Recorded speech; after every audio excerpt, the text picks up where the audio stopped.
आप इतना पाकिस्तान को भी पढ़ते समझते रहे हैं, मेरे आखिरी एक आध सवाल है। एक फिल्म बड़ी ट्रेंडिंग है, धुरंधर। उसके अंदर लियारी गैंग वॉर के बारे में काफ़ी कुछ दिखाया बताया जा रहा है। वैसे फिल्म की बात करूं तो फिल्म में तो ये भी है कि देख के लगता है कि बलूच लोग जो हैं वो, आपने देखी फिल्म वैसे? हाँ देखिए। हाँ, तो बलूच लोग जो हैं वो बंदूकें ला रहे हैं जिससे 26/11 हो रहा है। उसमें ये भी दिखाई दे रहा है कि हमारा कोई जासूस है वो अपने हाथ से हथियार दे रहा है साहब को। तो वो तो बहुत हद तक फिक्शन होगा। लेकिन लियारी गैंग वॉर के बारे में अगर आप कुछ कहना चाहें, फिर मैं चलाऊंगा इसे भी कि आपने ये भी बताया कुछ, क्योंकि हमने जितना समझा पड़ा है वो लियारी को अभी जब ट्रेंड हुआ है तो ज़्यादा देखना शुरू किया। हालांकि मैं तो पाकिस्तान के पॉडकास्ट और न्यूज़ चैनल्स बहुत कंज्यूम करता रहा हूँ पहले से, तो मुझे इतना आइडिया है कि लियारी की कहानी इतनी भर तो नहीं है। फिल्म वैसे मैंने देखी फिल्म और अच्छी फिल्म बनाई है। हालांकि डेफिनेटली कुछ कुछ जगहों पर वहाँ पर कुछ बातें ऐसी हैं जो अगर आप इनसाइडर हैं इन चीज़ों के तो आप एग्री नहीं करेंगे उनसे, ठीक है ना, वो मैं मानता हूँ, बट फिल्म अच्छी बनाई है, डायरेक्शन भी अच्छा है। लेकिन देखिए इसमें कुछ कैरेक्टर्स तो फिक्शनल है, ठीक है, जैसे वो रणवीर सिंह का जो कैरेक्टर बनाया वो कहते हैं ना, बिकॉज एक तरह से एक ज़माना था जब हमारे लोग वहाँ पाकिस्तानी सिस्टम में ऐसे जासूस बन के भी जाए। वो रविंद्र कौशिक का किस्सा सबको पता ही है ना। लेकिन धीरे धीरे वो चीज़ें बड़ी बहुत मुश्किल हो गई और उसकी ज़रूरत भी नहीं रही अब तो, ठीक है। इनफैक्ट लास्ट आई रिमेंबर कि जब पार्लियामेंट अटैक हुआ था तो हमारी एजेंसीज के पास 121 टेरर कैंप्स के कोऑर्डिनेट्स थे और तब भी ये बात उठी थी पार्लियामेंट अटैक के बाद और 26/11 के बाद भी कि उन पर स्ट्राइक की जाए। और वो जो कोऑर्डिनेट सब सैटेलाइट इमेजरी नहीं आती थी, तब अपने बंदे भेज करके वो फोटोग्राफ्स लेकर के आते थे। तो बड़ा रिस्की काम था, ठीक है। तो वो भी दौर था। अब बात है लियारी की।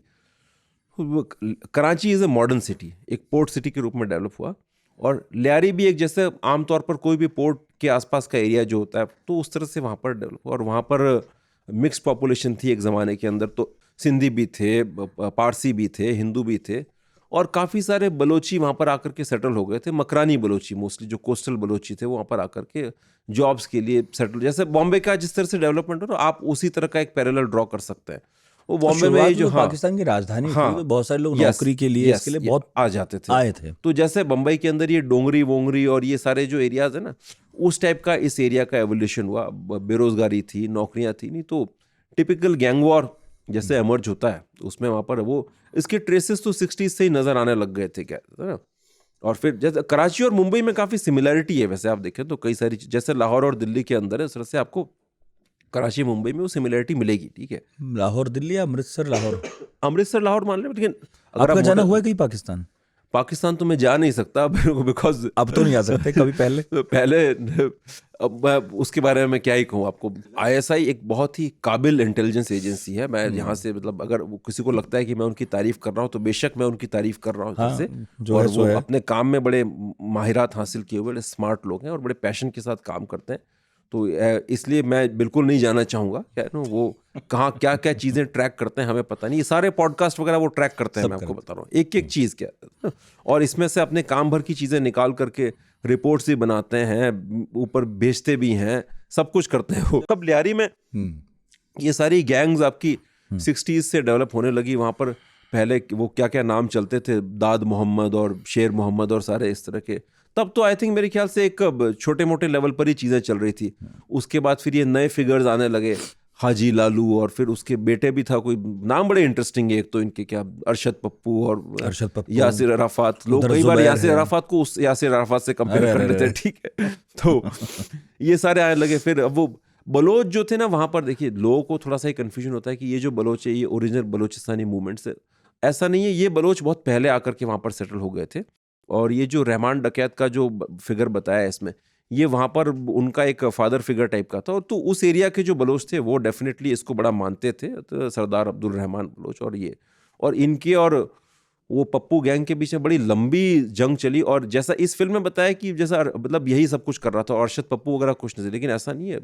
अरशद पप्पू ने इसको बड़ी ज़बरदस्त मतलब टक्कर दी और कम से कम 1500 से ऊपर लोग इनके, कहते हैं ना, काफ़ी आपसी गैंग और हमारे, वो तो बहुत लेट स्टेज में जाकर के फिर रहमान डकैत ने लेकिन डोमिनेट किया। लियारी का टेररिज्म से कभी कोई लिंक रहा? टेरर से तो देखिए ऐसा है कि पाकिस्तान में आईएसआई जो है ना, उसका कोई मैंडेट नहीं, मतलब वो हर लेवल पर ऑपरेट करती है। वो सारे इस तरह के जो क्रिमिनल गैंग्स हैं उनके साथ उनके लिंक्स थे। बिना आईएसआई की ब्लेसिंग्स के आप काम कर ही नहीं सकते। वो जानती है किसको कब कहाँ यूज करना है, ठीक है ना। और हर एजेंसी ये काम करती है कि अगर मैं भी suppose put yourself in their shoes, अगर आप सपोज किसी एजेंसी को हेड कर रहे होते क्या करते हैं, तो अगर आपको कोई काम करवाना है तो आपको किसी क्रिमिनल से भी दोस्ती रखनी पड़ेगी ना क्या से। तो इंटेलिजेंस एजेंसीज का काम ये तो ऐसे ही होता हाँ है। ऐसा ही होता है, ठीक है। ये स्टैंडर्ड ऑपरेटिव है। आप अगर अमेरिका में भी जा करके देखेंगे तो वहां पर भी जो है intelligence agencies transnational criminal networks हैं, उनके साथ मिल करके काम भी करती लेकिन है। हमारे मन में पता है ये सवाल इसलिए उभरा क्योंकि कराची वो जगह है जहाँ दाऊद इब्राहिम भी रहता है। दाऊद इब्राहिम का आईएसआई के साथ लिंक है। आज भी आप जो इनका जो ड्रग कार्टेल नेटवर्क है सारा का सारा दाऊद ही हैंडल करता है से। तो इसलिए लिंकेजेस तो हैं इनके। पाकिस्तान में जो पाकिस्तान पीपल्स पार्टी जो है वो लियारी इनकी बड़ी एक स्ट्रांग होल्ड है, ठीक वहीं है। पैदा हुई पार्टी। तो अब ये भी सारे इन्हीं के लोग हैं। आपके जो जैसे जो पुराने जो ग्रुप्स खड़े हुए थे, बेनजीर के जो भाई थे, इन सबको तो मरवाने का काम ही जो है सर से ये आईएसआई के लोगों ने। अल जुल्फिकार नाम का एक ऑर्गेनाइजेशन था, पुलिस एनकाउंटर में मारा है उसको, मुर्तजा भुट्टो चलाता हाँ था। उसको, है ना। अब उसके यहाँ पर उसने भी हाईजैक किए हैं। अल जुल्फिकार के मतलब कई सारी कहानियां चलती हैं कि भारत में भी कई सारी उनकी जो है कनेक्शंस थे, नहीं था।